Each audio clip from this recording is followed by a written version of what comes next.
Hello and welcome back to Malta.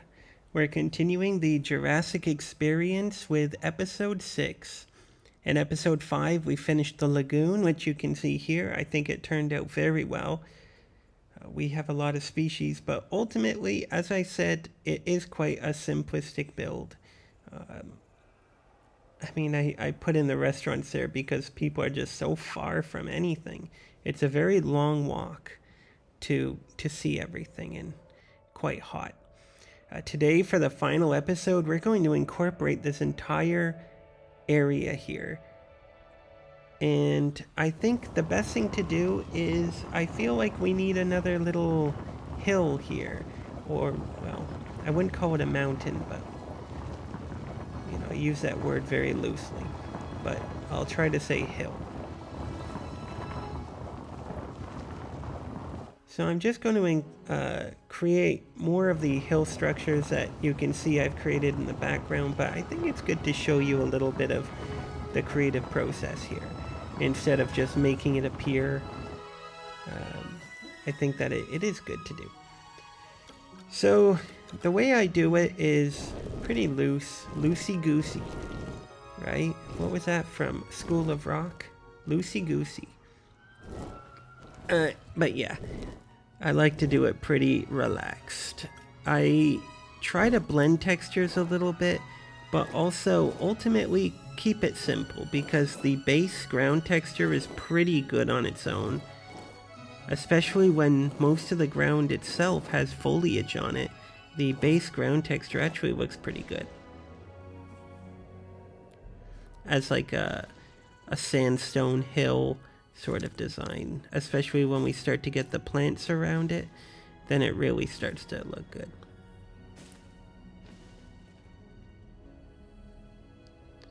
So why I'm doing this is just to, I guess, bring the area together. You want to feel like closed and comfortable.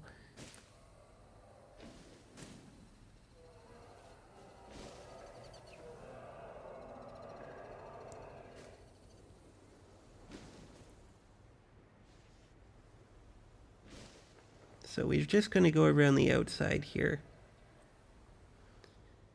Of course, they don't let you build all the way to the water body there, but that would be good if we could. Here we are putting down the final metro stop. Oh, not metro, sorry, monorail. I knew I would make that mistake sometime during the recording of the video series, and well, I made it this far at least. But yes, the monorail. I don't know why I want to say metro so badly. And we're going to create our circle here. You know what that means, right? That means we're going to be doing our oasis. The final oasis of the park. And I do think that, in a sense, it does sort of tie everything together. That we are... we are creating that feeling that there is a safe and comfortable place. I'm going to incorporate this Coliseum thing into the build here. I know it says Jurassic Park San Diego on it. That's not exactly something that I want people to look at, but you can't get rid of it, I don't think. I always imagine this as sort of like an actual hotel in reality, and everybody has their own balcony. So I'm just sort of imagining that it is a hotel for people who want to spend a lot of money. And then you just walk out onto your balcony. You know, every room has one of those coffee making machines. And what are the ones where you put the coffee pod in and you just press a button and it makes it? And then you go out onto the balcony and you see what dinosaurs out there. But, it's really a money grab because ultimately there's no reason for dinosaurs to even go in there. So, it's too bad. Too bad for the people spending the money. But it's about the chance, the opportunity. Another thing, I wish you could make a road go through those two doors. Even if the doors don't open, I think that would be pretty cool. I want to turn this area into not a hub, the park hub, because the park hub is that giant oasis we built in episode 3, but it's close enough to that hub where you feel like you're still in the park hub. But I do want this to be a place where guests can actually stay. So they take the monorail all the way around. Of course, you get the view. As you are on the monorail, you can see all the dinosaurs on the way. I'm doing these sun lounge chairs here for a change. I mean, in reality, these hotels might have, I don't know how many people, 100. And I have, 8 chairs? 8 sun lounges, so yeah, well, maybe 10. We'll say 10. But you get the idea. We'll put our trees around here if we want to make this place feel tropical. Of course, there's no swimming allowed for guests because, well, number one, the lagoon is supposed to represent an oasis as well. So if people are swimming in the oases, they're going to jump into the lagoon and get eaten. I'm pretty sure every one of the dinosaurs, besides maybe the turtle, would eat a person. So it's just for show, you know. It's not an attraction in itself. So that's looking pretty good. We got food, we got hotels, and we got palm trees. This is the terminus station for the monorail, by the way, so there is no loop. We're just gonna put our rocks in here, beautiful desert rocks. It's not just about the rocks, it's about tying everything together, you know, and also creating a sort of sense of privacy for the area. Now, for viewing galleries, we're doing a few. I have no idea what I'm going to do here, but at least for these areas, I know I can start to do the fence.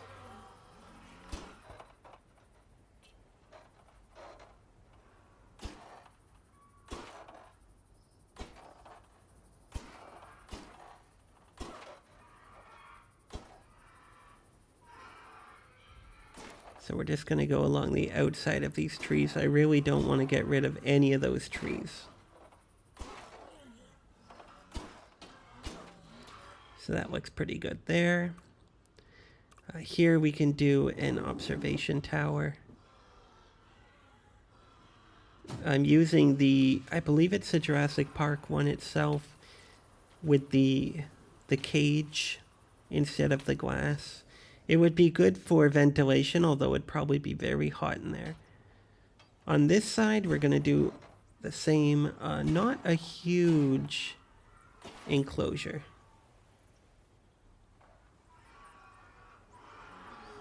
They don't have to be huge.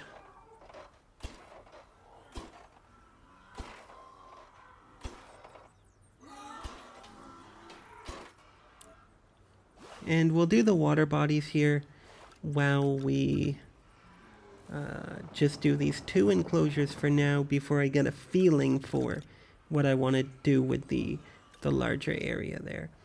This area will have 2 water bodies, like so.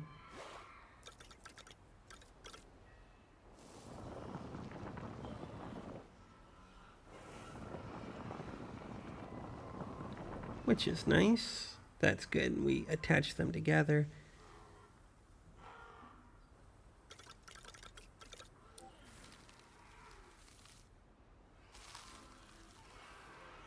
So this is episode 6 of the park build, which also means that this is the final build episode. The next episode is going to be the park tour, which will come out next week.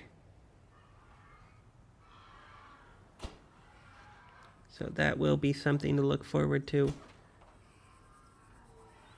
Hopefully you enjoy it. But I decided that it is going to be a, well, what should I say? Not necessarily just a series, but a theme. My Jurassic Experience theme is going to be what we're talking about here. So that's what I want to introduce, is this idea. I'm selling a dream. And Malta is the second location of the Jurassic Experience. Jurassic Peak is the first. It's like my own brand, I guess, the Jurassic Experience. So here we're going to add these viewing galleries. These are for the people who don't stay in the hotel, the San Diego Dome, whatever it is, that area there. People can still view. Actually, you'd probably get a better view out here, because what's the point of the dinosaur going into the dome?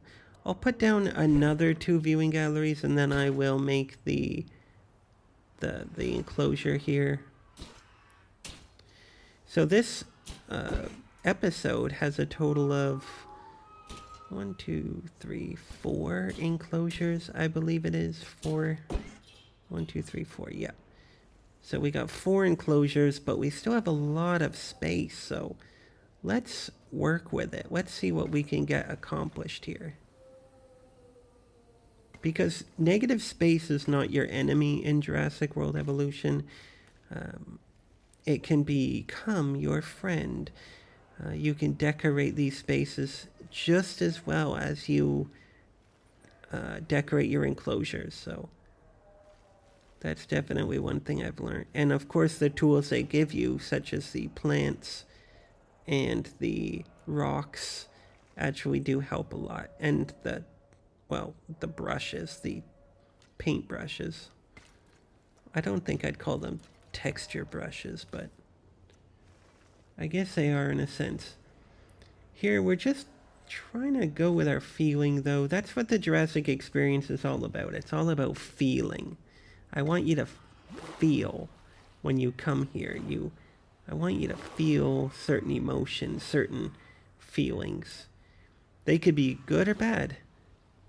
You might feel that this park is rubbish, and that is fine too. That's a valid feeling, because the park is, well, I don't know what we would say. This park is, it's a new market, right? It's not something that's had years and years to develop. It's suddenly dinosaurs are on the market. Suddenly dinosaur cloning, engineering, breeding is becoming more mainstream, more widespread, and certain companies are capitalizing on that idea. So no, there's not too much regulation. There's not too much like forethought. It's not like Disneyland or Universal, where they started small and they had a vision of the future. This is like companies with huge bankrolls are suddenly saying, hey, we need to capitalize on this. And they just pump money in. They build all the fences at the same time. They build it all at the same time. And they just pump it full of dinosaurs to get that quick cash injection. So that's the idea of the Jurassic Experience. It's, I guess, the ultimate in hopefully win-win. You know, you win because you get to see the dinosaurs, and they win because they get a very quick return on their investments. They put in hundreds of millions of dollars. They get the park up and running, everything shiny and new, and hopefully they can make some serious profit before the park eventually needs to be shut down for either safety concerns or lawsuit reasons, or government oversight becomes a little bit too strict, and they get to take their money and run, and you got to see some dinosaurs, and hopefully it was a safe experience for you. So that's the Jurassic Experience that I'm building. It is an imperfect world where we're all just trying to get by. You're trying to see dinosaurs, they're trying to make money. You're trying to spend less money, so you get the budget flight to Malta to see the dinosaurs. And then you've got, YouTube vloggers who are, visiting, and they bring the camera and they do the live streams, and we give them a lanyard around their neck, and it looks great for selfies. And we have a selfie log. Every park has a selfie log where you go and you stand next to it and you take your selfies and your photos. That's the real star of the show, is the log. Here we're putting in our cactuses. I have no idea if cactuses would actually grow like next to a body of water like this, because I've been to the Sonora Desert and they just grow for miles. They grow in the middle of nowhere. I don't see any water around, but I don't even know if they could grow here next to water. If you happen to live in the Sonora Desert or somewhere else with cactuses, you can comment below and let me know. But I think they look good here. So now we're going to retexture the area with some foliage. This is the cactus brush. So there's going to be little tiny cactuses with this brush. Again, that's another cool thing about Jurassic World Evolution 2, probably 3 will do it as well, is that each park location has its own unique foliage and preferred trees. So that's pretty cool. I really do like that detail. I think that it is a well thought out detail. I love the color though. Everything is so drab and brown here, and I just think the color really works. It's a great color. Anyway, I've been talking about that for how long? Like 10 minutes? So, we're almost ready for some dinosaurs, aren't we? I think this area really came together well. It's an unintended oasis. There's nothing here, but I think it works well. And then we have the lagoon right next to it. And the emergency path is tucked out of the way. You don't even notice it. We're going to put in a few decorations here. I know I don't want to block the the lagoon sign here. And I know this kind of blocks it, but I do sort of want to do something here.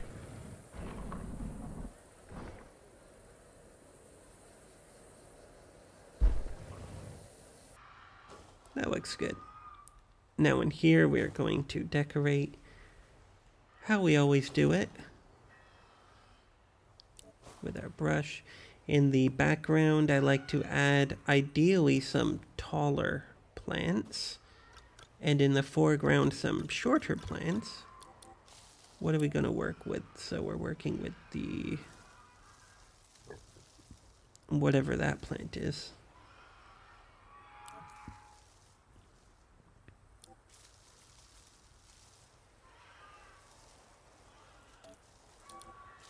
It looks good though.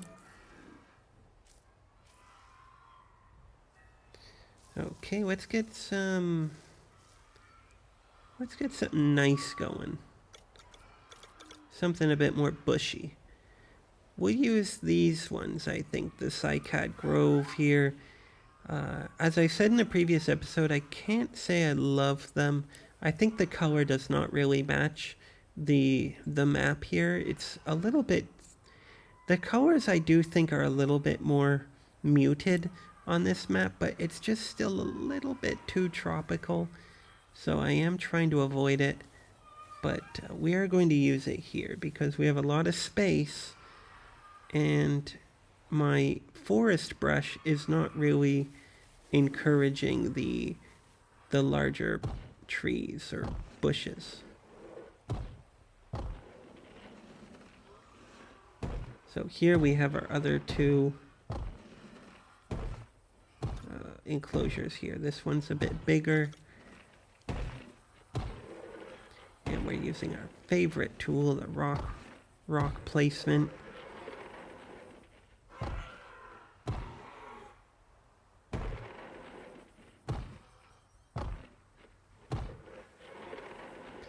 So before the park tour, I have a few things to do. Change all the restaurants to fit my Jurassic Experience vision, and also to get rid of pretty much all of those benches at the aviary, because I put down about 100 of them in episode 4, and I immediately regretted it. But I was a bit lazy at the time to change them. Okay, we're going to be overusing the Cycad Grove brush here, but what can you do?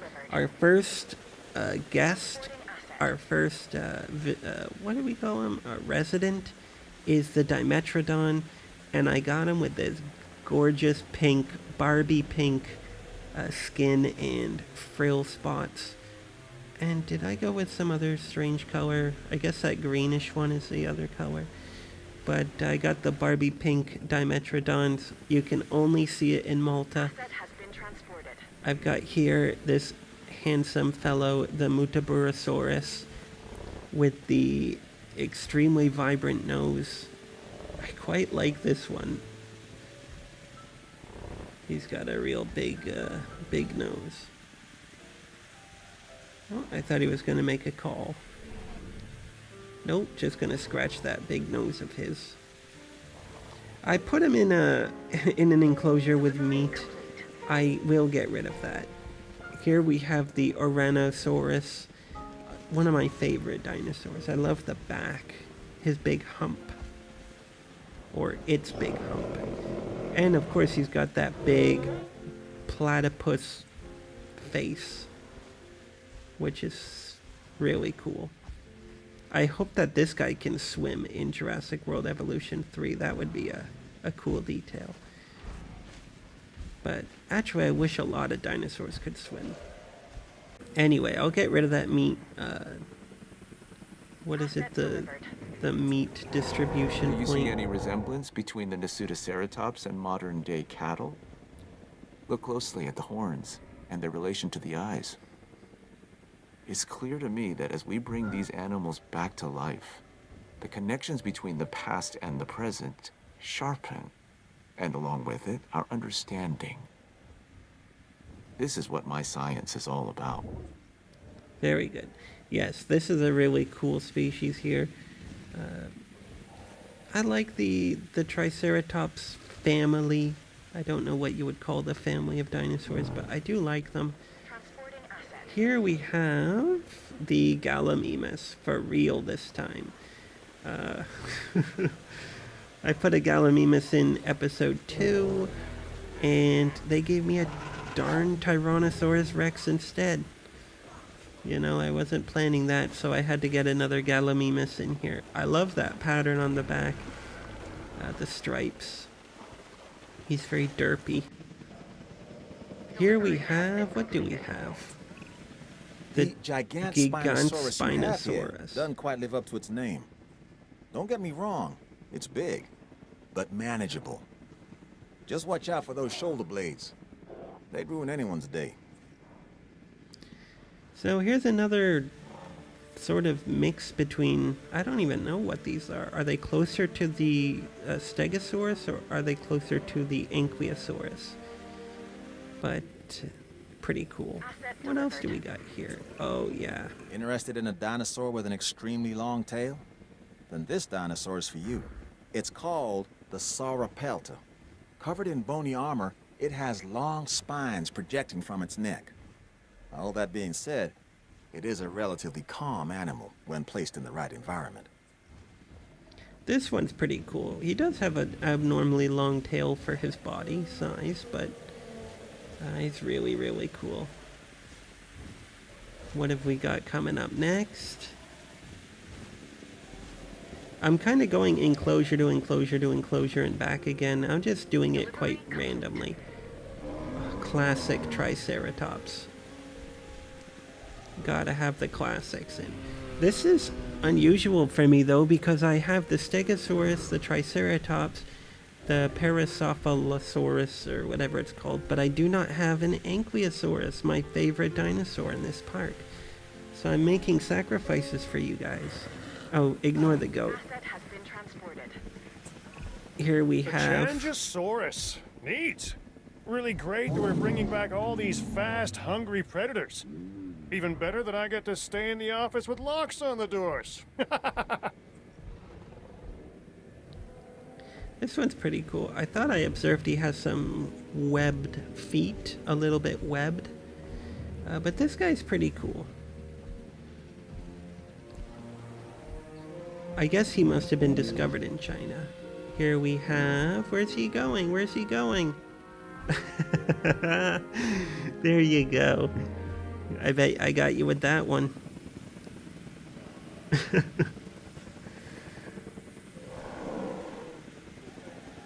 Here's the Chasmosaurus.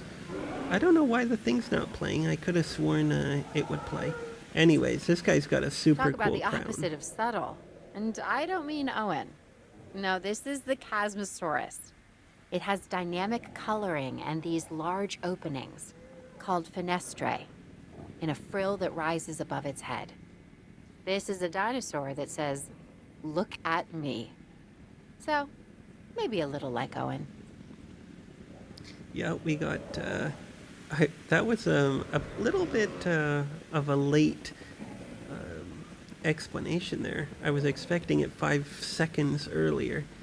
But it came eventually. I had a feeling. It's a pretty cool one. So that's our park. We finished Malta. We built it up. And hopefully you enjoyed it. This has been a great build.